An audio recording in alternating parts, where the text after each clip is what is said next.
कहते हैं जिस किसी पर भी माता लक्ष्मी की कृपा हो जाए उसके जीवन में फिर कोई परेशानी नहीं आती।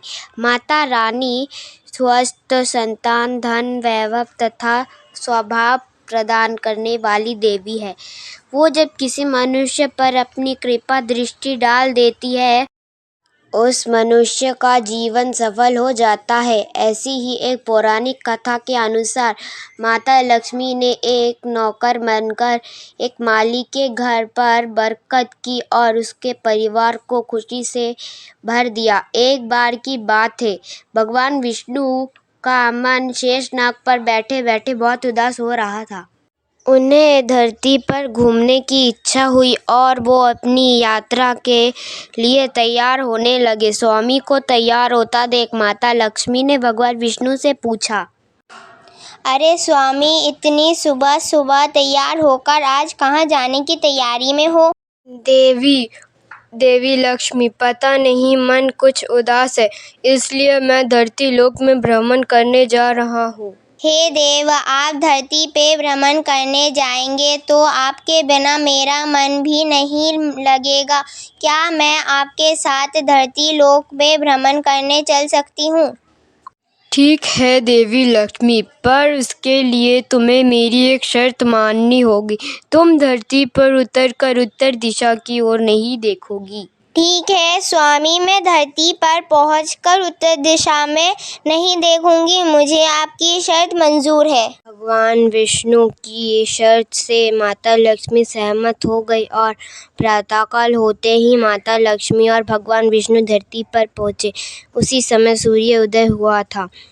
चारों तरफ हरियाली ही हरियाली थी। धरती की सुंदरता को देखकर माता लक्ष्मी अत्यंत प्रसन्नचित्त हुई और भगवान विष्णु को दिया वचन भूल गई।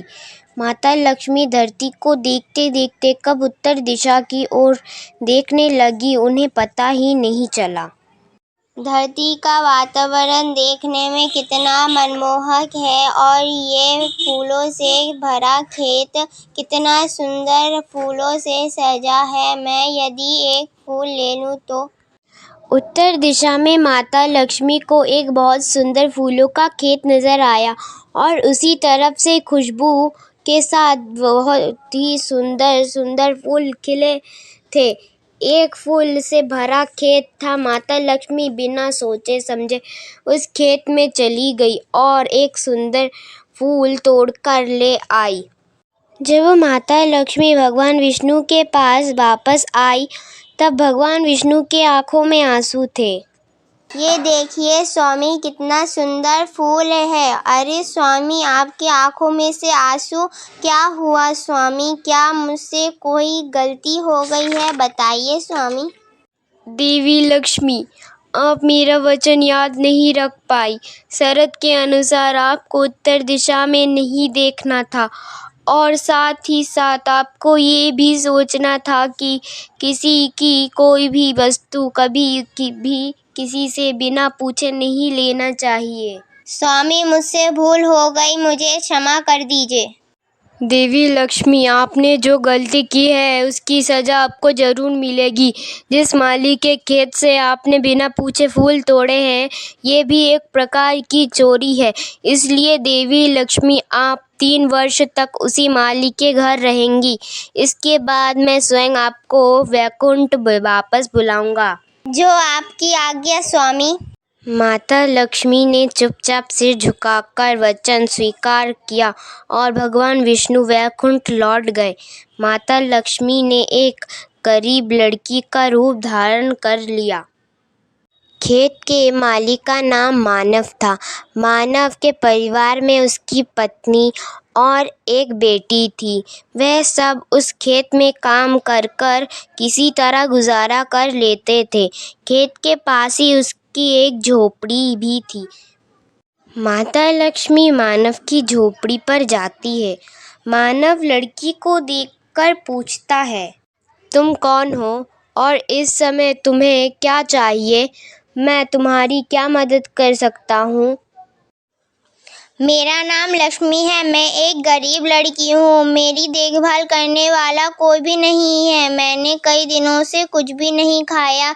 मुझे कोई भी काम दे दो, मैं तुम्हारे घर का काम भी करूँगी और बस मुझे अपने घर में एक कोने में आश्रय दे दो।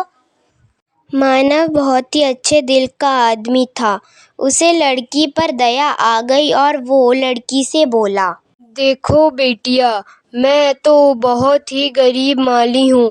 मेरी कमाई से मेरे घर का खर्च बड़ी मुश्किल से चलता है, लेकिन मेरी अगर एक बेटी की जगह 2 बेटी होती तो भी मुझे ही गुजारा करना था। जैसा रूखा सूखा हम खाते हैं वही खिला सकता हूँ। यदि तुम मेरे यहाँ यहीं खाकर रह सकती हो तो अंदर आ जाओ। आपने मुझे अपनी झोपड़ी में शरण दी, आपका बहुत बहुत शुक्रिया। माता लक्ष्मी 3 साल तक मानव के घर नौकरानी बनकर रही।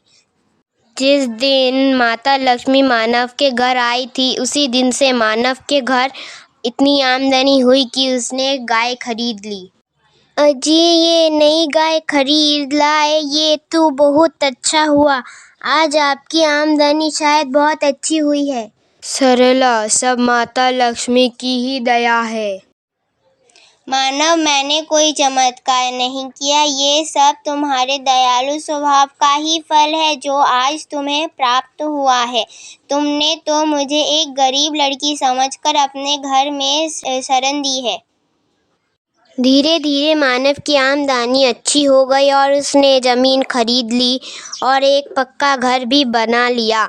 सारी सुख सुविधाएं, कपड़े, गहने, जेवर, सब कुछ अब मानव और उसके परिवार के पास था।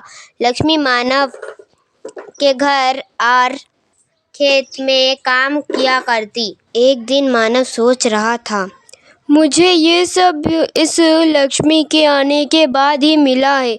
जब से ये आई है मेरे घर, तब से मेरी किस्मत ही बदल गई है। मानव एक दिन खेत से घर आ रहा था, तब उसने उसके घर के दरवाजे के सामने देवी स्वरूप गहनों में सजी एक लड़की खड़ी थी। उसे देखकर मानव हैरान रह गया। अरे, ये तो मेरी मुँह बोली बेटी यानी लक्ष्मी है। क्या ये तो साक्षात माता लक्ष्मी है। सरला, सरला, बेटिया को लेकर जल्दी बाहर आओ। माता लक्ष्मी स्वयं पधारी है। मानव का पूरा परिवार बाहर आ गया और सब माता लक्ष्मी को देख के हैरान रह गए। माता लक्ष्मी, हमें माफ़ करना, हमने अनजाने में आपसे हमारे घर और खेत का काम करवाया। माता, हम आपको पहचान नहीं पाए। हमसे ये कैसा अपराध हो गया। माता, हम सबको क्षमा करें। मानव, तुम बहुत ही दयालु और नेकदिल इंसान हो। तुमने मुझे आश्रय दिया, 3 साल तक अपनी बेटी की तरह रखा। इसके बदले मैं तुम्हें वरदान देती हूँ कि तुम्हारे पास कभी भी खुशियों की और धन की कमी नहीं होगी। तुम्हें सारे सुख मिलेंगे जिसके तुम हकदार हो। मानव और उसके परिवार को आशीर्वाद देकर माता लक्ष्मी अपने स्वामी द्वारा भेजे गए रथ से वैकुंठ पहुंच जाती है। फिर मानव के परिवार में सब खुशी खुशी रहने लगते हैं।